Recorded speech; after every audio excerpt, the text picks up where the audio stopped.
आज की क्लास का पहला नंबर क्वेश्चन से यानी 21 नंबर क्वेश्चन है कि दांडी यात्रा में गांधी जी ने कितनी दूरी तय करके नमक कानून का विरोध किया। याद रखिएगा, दांडी यात्रा में गांधी जी ने 385 किलोमीटर की दूरी तय की थी और नमक कानून का क्या किया था, विरोध किया था। यानी ऑप्शन नंबर बी जो होगा इस प्रश्न का राइट आंसर होगा। गांधी जी ने किस कानून को काला कानून कहा था? जी हाँ दोस्तों, काला कानून जो है गांधी जी ने किस कानून को कहा था, ये सवाल आपसे पूछे गए। तो बताइएगा गांधी जी ने किस कानून को जो है काला कानून के नाम से जाना जाता है या कहा था? तो ये रॉलेट एक्ट जो है इसको काला कानून के नाम से हम लोग जानते हैं। चंपारण सत्याग्रह के दौरान जो है महात्मा गांधी के साथ कौन शामिल थे? चंपारण जब सत्याग्रह चल रही थी तो उस समय महात्मा गांधी के साथ जो थे, याद रखिएगा, राजेंद्र प्रसाद और अनुग्रह नारायण सिंह, ये दोनों जो है ये महात्मा गांधी के साथ चल रहे थे चंपारण सत्याग्रह में।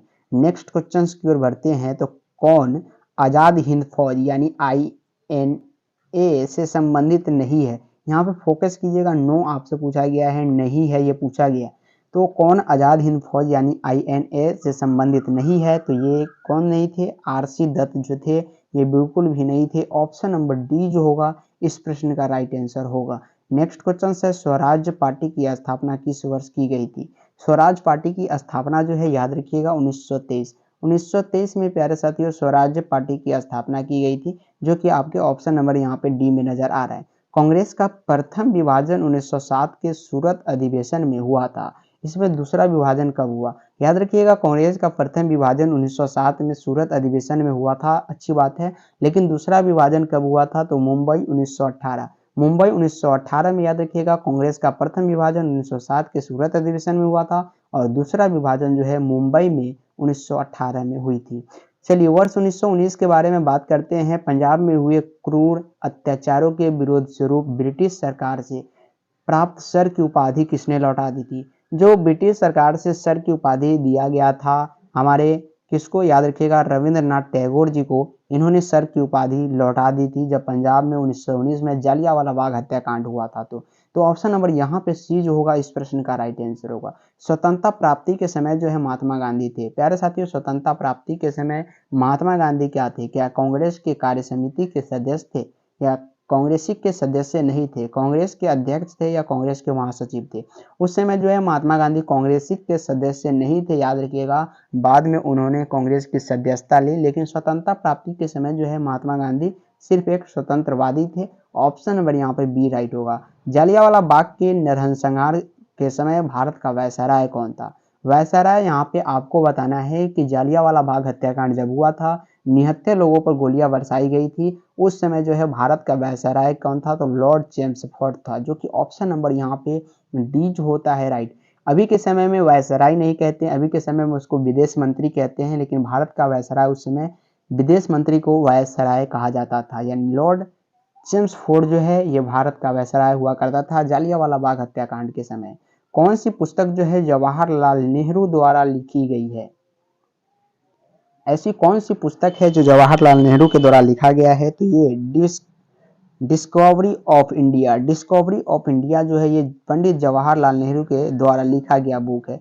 1923 ईस्वी में चित्तरंजन दास एवं मोतीलाल नेहरू ने कहाँ स्वराज पार्टी की स्थापना की थी? तो ये इलाहाबाद में किया था, जो कि आपके ऑप्शन नंबर बी में नजर आ रहे होंगे।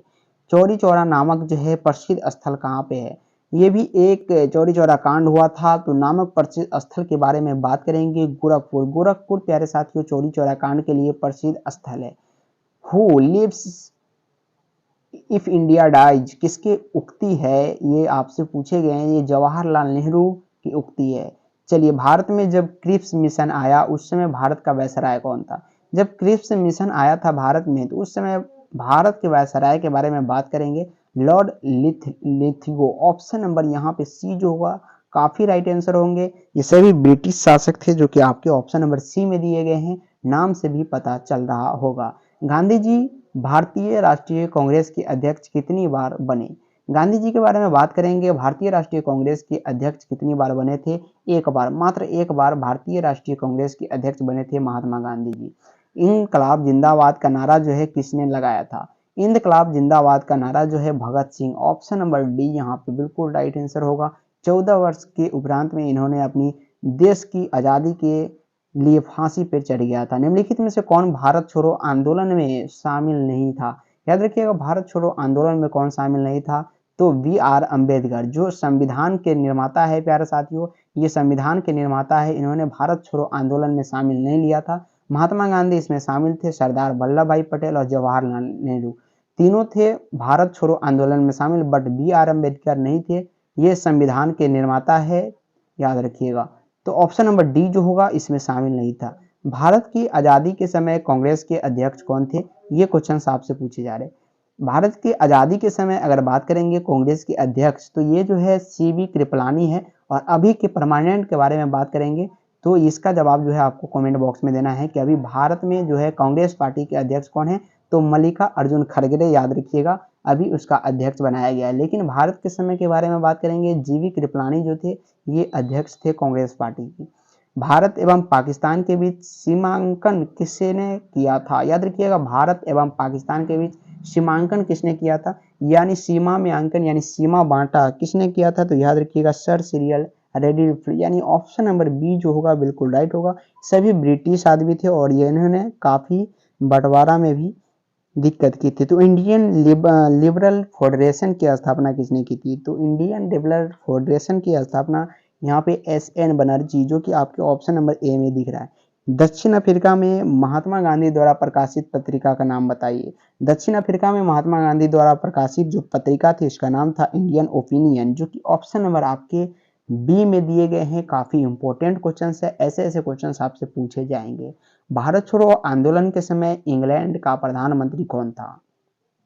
अभी के बारे में बात करेंगे अभी इंग्लैंड के प्रधानमंत्री के बारे में, तो भारतीय मूल के निवासी ऋषि सुनक जो है अभी इंग्लैंड के कमान संभाले हुए वहाँ के प्रधानमंत्री है। लेकिन जब भारत छोड़ो आंदोलन चल रहा था तो उस समय जो है इंग्लैंड का प्रधानमंत्री कौन था? तो चर्चिल था। चर्चिल जो है इंग्लैंड का प्रधानमंत्री हुआ करता था। 1947 जब हमारा भारत आज़ाद हुआ तो 1947 के भारतीय राष्ट्रीय कांग्रेस की दिल्ली अधिवेशन की अध्यक्षता किसने ली थी?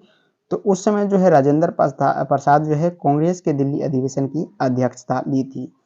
भारत छोड़ो आंदोलन का नेतृत्व किसने किया था? तो भारत छोड़ो आंदोलन का नेतृत्व जो है इनमें से किसी ने नहीं किया था। बी.आर. अम्बेडकर बिल्कुल इससे अलग थे, जवाहरलाल नेहरू इसमें थे ही नहीं, महात्मा गांधी थे, बट ये नेतृत्व नहीं किया था। यानी ऑप्शन नंबर डी जो होगा इनमें से कोई नहीं, बिल्कुल यहाँ पे राइट आंसर होगा।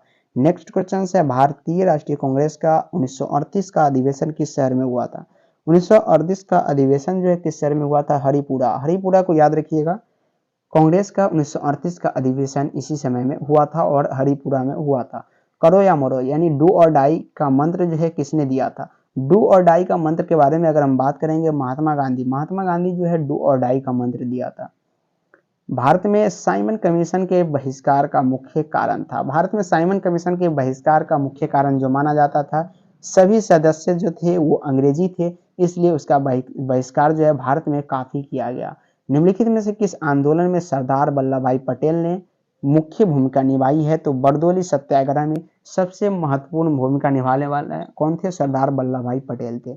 नेक्स्ट क्वेश्चन है सेकेंड लास्ट की, भारत छोड़ो प्रस्ताव का आलेख बनाया गया था यहाँ पे महात्मा गांधी ने, याद रखिएगा। और आज का लास्ट क्वेश्चन है, भारत के स्वतंत्रता आंदोलन के दौरान महात्मा गांधी द्वारा स्थापित साबरमती आश्रम किस शहर में, किस नगर के बाहर स्थित है? तो यहाँ पे इसका आंसर जो है कमेंट बॉक्स में फटाफट से डाल देना है। ऑप्शन नंबर बी अहमदाबाद को याद रखिएगा।